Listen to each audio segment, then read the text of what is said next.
Nous nous rendons aujourd'hui à Garindin, chez Michel Laroche, autodidacte hors du commun, passionné et expert d'un art pictural médiéval, les enluminures et la calligraphie, écriture et peinture des livres médiévaux. Donc l'origine de ma passion, c'est le départ à la retraite.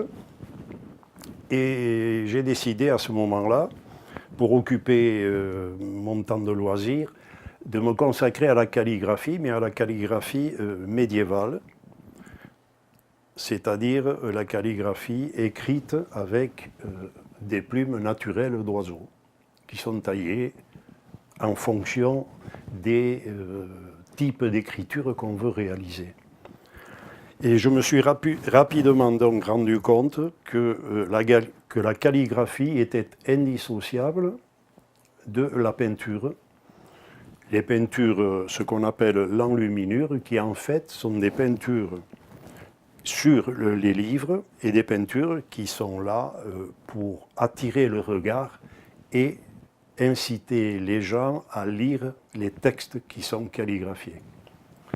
Donc, pour pouvoir réaliser ces peintures, j'ai été dans l'obligation, en fait, en réalité, de retrouver les recettes de fabrication de ces couleurs et les matières également colorantes qui étaient utilisées à l'époque médiévale. Donc je me suis lancé dans des tas de recherches sur des manuscrits anciens. J'ai réussi à retrouver une certaine quantité de manuscrits décrivant ces recettes. Et à partir de là, j'ai pu recréer les recettes telles qu'elles étaient faites à cette époque-là. C'est donc à partir de ces recettes et de ces couleurs que je pratique l'enluminure, c'est-à-dire la peinture des livres moyenâgeux, médiévaux, voilà, et la calligraphie médiévale. Donc toutes ces couleurs des peintures médiévales sont réalisées à partir de produits naturels, à savoir des minéraux, des végétaux et quelques rares insectes. Voilà. Donc, alors, comme exemple, nous avons par exemple une couleur bleue qui est issue d'un minéral, d'une pierre qu'on appelle le lapis-lazuli. Au cours de mes recherches, autour d'une Bible qui s'appelle la Bible de Kennicott. Kennicott était un théologien anglais qui a été missionné, c'était au XVIIIe siècle, qui a été missionné par la couronne anglaise pour venir en Espagne, enfin sur toute la péninsule ibérique, faire un relevé des manuscrits hébreux de la péninsule ibérique.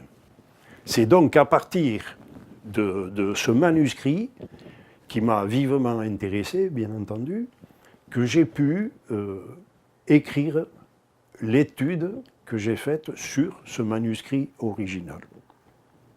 L'outil médiéval de la calligraphie, c'est la plume d'oiseau, la plume naturelle, c'est-à-dire des plumes qui sont extraites des ailes, en principe le plus souvent des ailes des oies.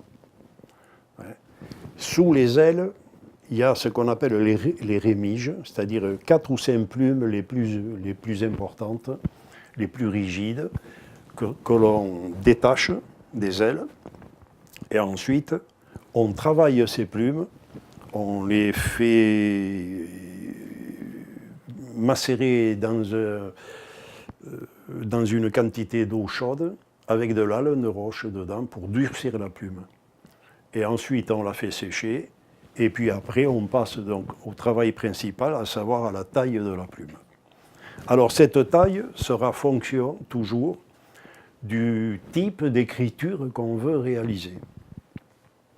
À savoir que le bec de la plume aura soit pas d'inclinaison du tout, c'est-à-dire que le bec sera coupé perpendiculairement à la plume, soit le bec sera coupé avec un angle côté gauche, soit le bec sera coupé avec un angle côté droit.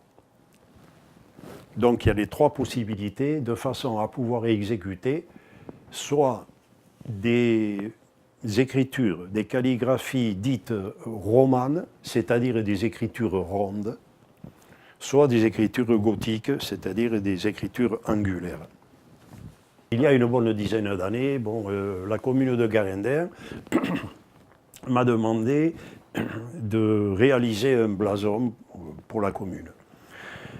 Pour réaliser ce blason, je me suis inspiré principalement de sculptures sur pierre qui se trouvent sur une pierre d'un porche d'entrée d'une maison de Garendin, ancienne maison noble.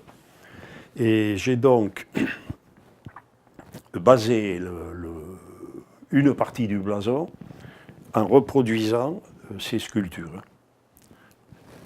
Mais j'ai inclus dans ce blason, et donc autour des sculptures, un vitrail de cathédrale. En ce qui concerne la transmission, j'ai eu la chance de rencontrer une stagiaire, Michel Delaporte, avec qui nous travaillons très régulièrement et très sérieusement depuis un petit peu plus d'1 an maintenant, et qui s'est passionnée pour cet art, qu'elle pratique maintenant d'une façon remarquable, et j'espère qu'on pourra continuer longtemps encore à œuvrer ensemble. J'ai ouvert le journal départemental et il y avait un petit article sur M. Laroche, et comme depuis très longtemps je voulais faire de la calligraphie, il a eu l'extrême gentillesse de me recevoir à son domicile, et c'est comme ça que j'ai commencé depuis 1 an la calligraphie, pour laquelle je me suis passionnée. Mais il faut avouer que j'ai un maître hors pair, hein, il faut bien le dire, parce que c'est quelqu'un de bienveillant, de jamais qui ne vous juge, au contraire qui vous encourage à progresser. Et alors, intuitivement, il sait ce dont je suis capable à certains moments. Mais j'ai persévéré et je suis arrivée au résultat que vous allez pouvoir constater aujourd'hui, et je suis très contente. Mais ça, je peux le remercier parce que c'est tous ses encouragements et surtout tout ce qu'il m'a appris, parce qu'il a une érudition, cet homme extraordinaire.